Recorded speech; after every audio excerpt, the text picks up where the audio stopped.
Hello everyone, I'm Neha Rathod, Assistant Professor in Geography from Government College, Gudha. आज का हमारा topic है अर्थ movements, भूसंचलन। पृथ्वी के यदि हम भूगर्भिक इतिहास को देखें तो उसके अंदर तथा बाहर महान परिवर्तन के उदाहरण मिलते हैं। ये परिवर्तन दो तरह के होते हैं, दीर्घकालिक यानी जो लंबे समय की अवधि में होते हैं, और आकस्मिक यानी जो अल्पकालिक होते हैं। दीर्घकालिक परिवर्तन इतनी मंद गति से होता है कि हम लोग इससे अपनी मतलब इतनी जल्दी इस चीज़ का आभास नहीं हो पाता है। जैसे पर्वतों का निर्माण। इसके विपरीत आकस्मिक परिवर्तन जो कि कुछ सेकंड या मिनट में ही हो जाते हैं। परिणाम स्वरूप मनुष्य उसका आभास शीघ्र पा लेता है। इसके उदाहरण है ज्वालामुखी और भूकंप। भूतल पर परिवर्तन लाने वाले बलों का आगमन दो स्रोतों से होता है। पृथ्वी के आंतरिक भाग से उत्पन्न होने वाले बल अंतर्जात बल कहे जाते हैं। इन बलों द्वारा भूतल पर असमानताओं का सूत्रपात होता है। दूसरा जो बल है बहिर्जात बल। पृथ्वी की सतह पर उत्पन्न होने वाले बल बहिर्जात बल कहे जाते हैं। इन्हें समतल स्थापक बल भी कहते हैं। ये बल पृथ्वी के अंतर्जात बलों द्वारा भूतल पर उत्पन्न विषमताओं को दूर करने में सतत प्रयत्नशील रहते हैं। अब हम देखेंगे कि अंतर्जात बल जो होते हैं इनको किस तरह से इसका विभाजन किया जाता है। आज के टॉपिक में हम अंतर्जात बल जो है एंडोजेनेटिक फोर्सेस हैं उन पर बात करेंगे। इसमें हम इस चार्ट के थ्रू हम देख सकते हैं कि जो बल है उसको दो भागों में बांटा गया है, अंतर्जात बल और बहिर्जात बल। अंतर्जात बलों को दोबारा दो भागों में बांटा गया है, पटल विरूपणी बल और आकस्मिक अंतर्जात बल, सडन एंडोजेनेटिक फोर्सेस। तो सबसे पहले अंतर्जात बल है क्या? पृथ्वी के आंतरिक भाग से उठने वाले बल को अंतर्जात बल कहा जाता है। इस बल से पृथ्वी में दो तरह के संचलन उत्पन्न होते हैं, दो तरह की मूवमेंट उत्पन्न होती है। नंबर एक क्षैतिज संचलन हॉरिजॉन्टल मूवमेंट और नंबर टू लंबवत संचलन वर्टिकल मूवमेंट। इन संचलों द्वारा भूतल पर अनेक विषमताओं का सूत्रपात होता है, जिस कारण भूतल पर तरह तरह के उच्चावचों का निर्माण एवं विकास होता है, जैसे पठार, पर्वत, मैदान, भ्रंश आदि। इसके बाद में हम बात करते हैं आकस्मिक अंतर्जात बल की। Sudden movement. आकस्मिक अंतर्जात बलों द्वारा उत्पन्न संचलन को इसके अंतर्गत रखा जाता है। इससे उत्पन्न घटनाएं आकस्मिक होती हैं तथा अचानक ही इनके द्वारा भूतल के ऊपर तथा नीचे विनाशकारी परिवर्तन हो जाते हैं। आकस्मिक संचलन के प्रमुख कारण भूकंप तथा ज्वालामुखी क्रियाएं हैं। ज्वालामुखी के विस्फोट द्वारा अचानक भारी परिवर्तन हो जाते हैं। लावा का धरातल के नीचे sill, dyke, batholith, laccolith, phacolith, lopolith आदि के रूप में प्रवेश हो जाता है। धरातल के ऊपर लावा के प्रवाह के कारण लावा पठार, लावा मैदान, विभिन्न प्रकार के शंकुओं आदि का निर्माण होता है। भूकंप के कारण कुछ क्षणों के अंदर ही भूतल पर झील, सागर आदि का निर्माण हो जाता है। दूसरा है डायस्ट्रॉफिक फोर्स, पटल विरूपणी बल। पटल विरूपणी संचलन के अंतर्गत पृथ्वी के आंतरिक भाग से उत्पन्न होने वाली लंबवत तथा क्षैतिज दोनों गतियों को सम्मिलित किया जाता है।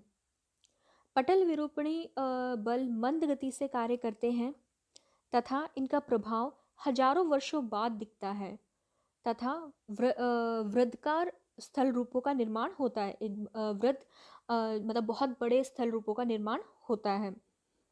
क्षेत्रीय विस्तार की दृष्टि से इस संचलन को दो वर्गों में विभाजित किया जाता है, महादेशीय संचलन और दूसरा पर्वत निर्माणकारी संचलन, एपेरोजेनेटिक फोर्सेस और ओरोजेनेटिक फोर्सेस।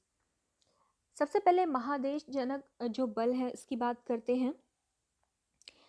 एपेरोजेनेटिक शब्द ग्रीक भाषा के एपिरोज जिसका शाब्दिक अर्थ महाद्वीप होता है तथा जेनेसिस जिसका अर्थ उत्पत्ति होता है, दो शब्दों से मिलकर बना है। इस संचलन से महाद्वीपों में उत्थान तथा अवतलन एवं निर्गमन तथा निमज्जन की क्रियाएं होती हैं। ये दोनों क्रियाएं लंबवत संचलन की परिचायिका है।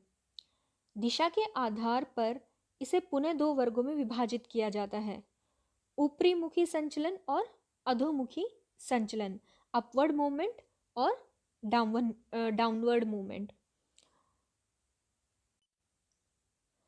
अपवर्ड मूवमेंट इस संचलन के कारण महाद्वीपों में दो तरह के उत्थान होते हैं। प्रथम वर्ग में महाद्वीपीय भाग या उनका कोई भाग अपनी समीपी सतह से ऊंचा उठ जाता है, इसे उत्थान अपलिफ्टमेंट या उभार कहते हैं। दूसरे वर्ग में महाद्वीप का तटीय भाग सागर तल से जो पहले से जलमग्न था ऊपर उठ जाता है, इसे निर्गमन इमर्जेंस कहते हैं। ठीक है। दूसरा है डाउनवर्ड मूवमेंट। इस संचलन के कारण महाद्वीपीय भाग में दो तरह के धसाव होते हैं। पहला, स्थल का भाग स्थानीय या प्रादेशिक रूप में अपनी समीपी सतह से नीचे धंस जाता है, इस क्रिया को अवतलन कहते हैं। दूसरे रूप में स्थल खंड सागर तल से नीचे चला जाता है तथा जलमग्न हो जाता है, इस क्रिया को निमज्जन सबमर्जेंस कहते हैं। अवतलन की क्रिया तटीय भाग या महाद्वीप के बीच कहीं हो सकती है, परंतु सबमर्जेंस की क्रिया जो है वो तटीय भाग या सागरीय भागों में ही होती है। अब दूसरी बात करते हैं हम ओरोजेनेटिक फोर्सेस के बारे में। ओरोजेनेटिक जो मूवमेंट है, ओरोजेनेटिक शब्द ये भी ग्रीक भाषा का शब्द है। ओरोस जिसका अर्थ है पर्वत और जेनेसिस जिसका अर्थ है उत्पत्ति, दो शब्दों से मिलकर बना है। इसे संक्षिप्त रूप में परिवर्तन बल भी कहते हैं। परिवर्तन बल के अंतर्गत बल प्राय क्षैतिज रूप में कार्य करता है, अतः इसे क्षैतिज बल या स्पर्श रेखीय बल कहते हैं। यह बल दो रूपों में कार्य करता है। जब बल दो विपरीत दिशाओं में कार्य करता है तो उससे तनाव की स्थिति उत्पन्न हो जाती है। ठीक है, जैसे हम किसी चीज़ को दोनों उसके सिरों से खींचते हैं तो बीच में तनाव की स्थिति जैसे उत्पन्न होती है, उसी तरह से, और इससे तनाव मूलक बल कहते हैं। तनाव के कारण धरातल में भ्रंश, फॉल्ट, दरार, फ्रैक्चर तथा चटकने क्रैक्स पड़ जाती हैं। जब बल आमने सामने कार्य करता है तो संपीड़न होने लगता है और इसे संपीड़नात्मक बल कंप्रेशनल फोर्स कहते हैं। इसे धरातलीय चट्टानों में रैप तथा वलन फोल्ड्स पड़ जाते हैं। अब बात करते हैं भूपटल बंकन या मुड़ाव, क्रिस्टल बैंडिंग। जब क्षैतिज संचलन आमने सामने कार्य करता है तो धरातलीय चट्टानों में मुड़ाव हो जाता है। यह मुड़ाव दो रूपों में होता है, संवलन रैप तथा वलन फोल्ड्स। संवलन का प्रभाव दूर तक विस्तृत क्षेत्र में होता है। इसके अंतर्गत भूतल या विस्तृत भाग या तो ऊपर उठ जाता है या नीचे धंस जाता है। जब क्षैतिज संचलन के कारण उत्पन्न संपीड़न के कारण धरातल के बीच का भाग गुंबद के आकार में ऊपर उठ जाता है तो उसे अपरैप्स कहते हैं। और जब धरातलीय भाग नीचे की ओर मुड़ कर धंस जाता है तथा बेसिन या गड्ढे का निर्माण होता है तो उसे अवसंवलन डाउनड्रैप्स कहते हैं। जब धरातलीय चट्टानों में ऊपर उठने या नीचे धंसने की क्रिया हजारों किलोमीटर की लंबाई में होती है तो उसे वृत्त संवलन कहते हैं। अब बात करते हैं वलन फोल्ड्स की। पृथ्वी के अंतर्जात बल द्वारा उत्पन्न क्षैतिज संचलन द्वारा जब भूपटलीय चट्टानों में संपीड़न की स्थिति उत्पन्न हो जाती है तो चट्टानों में लहरनुमा मोड़ पड़ जाते हैं। इस तरह के मोड़ों को वलन कहा जाता है। वलन के कुछ भाग ऊपर उठ जाता है और कुछ भाग नीचे की ओर धंस जाता है। ऊपर उठे भाग को अपनति एंटीक्लाइंस तथा नीचे धंसे भाग को अभिनति सिंक्लाइंस कहते हैं। इसके बाद में